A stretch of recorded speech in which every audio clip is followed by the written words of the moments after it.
It's being labeled a global refugee crisis. Not since World War II has our world seen so many refugees and internally displaced people. The UN Refugee Agency has reported that at the end of last year, there was a shocking 65.3 million refugees worldwide. And though many countries, including Canada, continue to welcome more people in each year to make this country their home, what is the church's response to this increasing issue? It's a polarizing debate, as there are many who say we must love our neighbor and welcome the stranger in, and many who will point to the terrorist attacks in Turkey, Paris, and the US, and in many other countries, and wonder if there is a limit to us rolling out the welcome mat. Well, today I'm joined by the U.S. Director of Church Mobilization for World Relief, an international relief and development organization. Matthew Sorrens co-authored this book, Seeking Refuge on the Shores of the Global Refugee Crisis. Welcome, Matthew. Yeah, thanks for the chance to be here. It's a hot topic right now. It is. Everybody's talking about the refugee crisis. It kind of came to a head with the Syrian refugee crisis. Why delve into this? I think for me and for us at World Relief, we delve into it because we're followers of Jesus, who was himself a refugee. I think we tend to forget that. You know, we celebrate Christmas.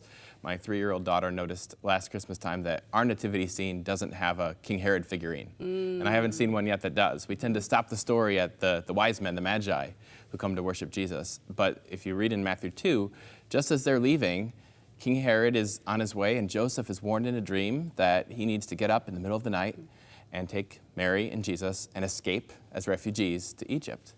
And that's a formative part of our Lord and Savior's life. And, you know, we don't know a lot about their experiences as refugees in Egypt. The text doesn't really tell us, but, you know, I think it's interesting to speculate. Were they welcomed? Maybe.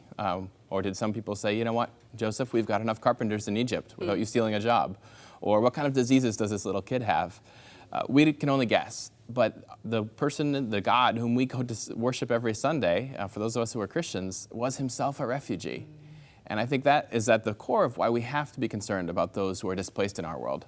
So why are we so afraid? You know, I alluded to that in my intro, because when you talk to people about this crisis, and we correlate it with Syria because that is kind of forefront in the news right now, but there's a lot of fear, and fear in the church. And I understand that. I mean, I think like a lot of people across this world, I saw that image of little Alan Kurdi, this 3-year-old boy washed on the shore of a beach in Turkey some months ago. And I think about my own 1-year-old son. You know, I put on Velcro shoes a lot like those ones on him. Yeah. And as a father, I feel compassion. But even in a subconscious moment, I think I also think, what on earth is he running away from? What kind of horror and terror makes a father and a mother get on that boat? And how do we keep it from coming here? Yeah. So I understand that fear. Now, then we have to ask, I think, 2 questions. One is, as Christians, should fear be governing us? Because safety is good. It's an important thing. I want safety like everyone else. But it can't be our first priority as Christians. Our first priority needs to be to love our neighbors, to make disciples of all nations, to welcome the stranger. These biblical commands that are repeated over and over in Scripture. And then we also can look at the facts. And actually, I don't think we have much to be afraid of. There's no situation that is zero risk. But the risk involved in welcoming refugees here into Canada or into the United States is actually very minimal, based on history at least. And there's a screening and a vetting process that I think sometimes we don't realize when we look at images of refugees arriving in Europe, where it's people washing, coming ashore on the Mediterranean Sea. But the Atlantic Ocean is a lot larger than the Mediterranean Sea, and because of that geographic reality, anyone coming as a refugee to North America is going through a very thorough screening process. And that's a safeguard against anything that we need to be afraid of. As you know, we all know, Canada has accepted thousands of Syrian refugees, and we have a map that I want to show that's in this book as well. And it shows how many we, and I'm talking about North America, have accepted from Syria, and how many the neighboring other countries have accepted. And I thought this that tells us a lot, because when we talk about fear, when we talk about accepting refugees in, we think, oh, we're accepting all of these people in, they're going to flood in. But when you look at the neighboring countries and you see in, comparison to who we have accepted in, there's a huge difference. Yeah, and I mean, I come from the U.S. where we're impressed by what you're doing in Canada. How many did you guys let in? When this book was published just a few months ago, we were less than 3,000. We're a little bit over that now, and Canada's gone a little bit over 25,000 now. But in both of those cases, it's very few compared to, if you look at Lebanon, more than 1 million Syrian refugees. That's about 1 in 4 people in Lebanon today are Syrian refugees. If you look at Jordan, the numbers are similar. Turkey, more than 2 million. And, those are cultures where hospitality is a part of the culture, but it is still a strain on a lot of systems. Now, I think at World Relief, we've been really clear, most refugees are not going to be resettled. That's not a practical solution to this crisis. But for those who are particularly vulnerable in that second country, maybe because they're single moms or because they have a health issue, that's a place where resettlement to a third country like Canada or the US or Australia could be a good option. And when that happens, we want to make sure the church is there, ideally at the airport, to welcome that family as they come in. Even while we're also coming alongside local churches in the Middle East and in Europe, where they're dealing with a large number of asylum seekers, to welcome the people there as well. But we really believe at World Relief that the church has to be at the center of the solution to the global refugee crisis. So, Matthew, when we see, bombings in Paris, we see, what happened recently in Nice, when we see what's happening in Turkey, many people say we do not want that happening here in North America.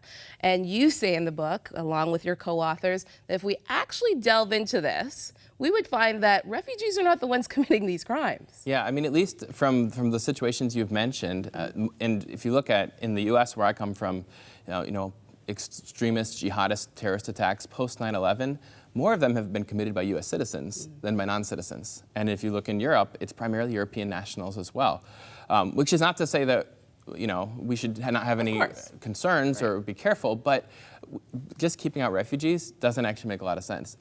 No refugees have committed an act of terrorism in North America. Now, other immigrants might have who've come in through other means, but they haven't gone through the same screening process that a refugee goes through, which is actually more thorough in many cases than those of other categories of visitors or immigrants to either Canada or the U.S. We go back to the fear. We've heard people complain to us here at Huntley Street for even highlighting the refugee crisis, saying, we don't want to allow more in. But you know what I found, Matthew, and I think you echo this in the book, many of these refugees actually don't want to come to North America. They would love to just go home. And they are fleeing their homes because they cannot live there. And you touch on the fact that many of the people fleeing, besides Syria, there has always been an issue with refugees and displaced people. A lot of Christians who are fleeing persecution. Are we shutting the door on our brothers and sisters as well? Yeah, I think that's an important dynamic. There are people who are not yet Christians, and as we welcome them, we can, as 1 Peter says, be ready to give an answer for the hope that's within us. Not yet Christians. Yeah, I think, as we interact with those who are of other faiths, we have an opportunity to point them to Jesus. And we've seen that at World Relief, people who've chosen to follow Jesus.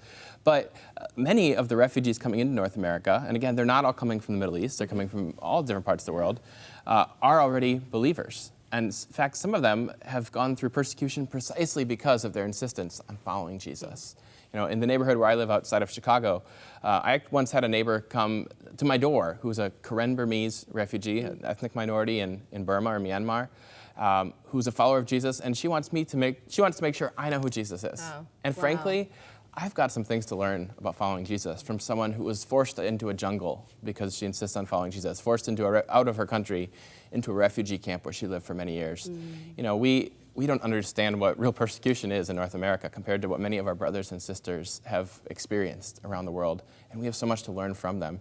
And I think that speaks to, refugees have a lot of needs as they arrive, but they also have an incredible amount of experience and assets and just things to teach us as the Church in North America as well. I want to go through that list that you provide in this book. And I think this would be a great tool for churches to have in their library, if churches still have libraries. A great tool to how the church can be equipped to be a welcoming body. So there's a list here in the book, questions evangelical Christians struggle with when it comes to the refugee situation. Number one, are they going to drain our economy? Yeah, well, that's a reasonable question as well, especially when economies are tight right now in various parts of the world. The reality is if you talk to an economist, the people who study economics, they will almost universally, and in any country, agree that immigration, and refugees are a part of that, is actually very positive for the receiving country. For a number of reasons. Immigrants add to the total population, which means they're consuming things, so they're paying rent or paying a mortgage or buying cars, buying smartphones and laundry detergent and food and everything else. Right. All that goes back into the national economy. immigrants, including refugees, also tend to do jobs that are needed to be done in the host country, and that actually allows citizens of that country to be able to do other jobs. So there's a complementarity to that. And we've seen that certainly in the US where I live. I think that's been the experience in Canada as well, that the long-term impact of refugees being resettled on the economy of the host country is actually significantly positive. There are some costs up front. So if you look at the first year or two, they might be receiving more than they're paying in taxes, but eventually that will even out, especially you have people who will be here for generations and will be contributing to the economy. Now, as Christians, we're called to love our neighbors whether or not it's in our economic interest. Yeah. The Good Samaritan, it actually did cost him something to help the man beat up on the side of the road to Jericho. Yeah. But in this case, long term, it's probably actually going to help us economically to be welcoming of refugees. We only have a couple minutes left, but some of the other points, can't we just take Christian refugees? That's another point. You can get the book to find out the answer to that. But they want to kill us. That's another point. And be not afraid. I want to talk about the be not afraid because you say we cannot make safety an idol. Yeah. Talk about that. Like I said, safety is understandable. I want my kids, my wife, my family to be safe. But it's not the top priority for a Christian. Yeah. Jesus never promises us safety. In fact, he tells us that we must be willing to take up our cross and follow him. Now, I don't think by welcoming a refugee family that you're giving up your life. In fact, I think most people will find it to be a very enriching experience. Yeah. But we can't be making our decisions on should we welcome people based solely on is this convenient for me? Is this safe for me? It almost certainly is safe. It might be a little bit inconvenient. It might put you into some awkward relational situations of sitting with someone with a language barrier. But God can really work through those situations, both in that refugee's life, but also in our lives. And that's been my personal experience, and I think it's been the experience of many churches across this country. Awesome. Thank you again, Matthew. Thank you. The book is called Seeking Refuge on the Shores of the Global Refugee Crisis. This is a must get and must read.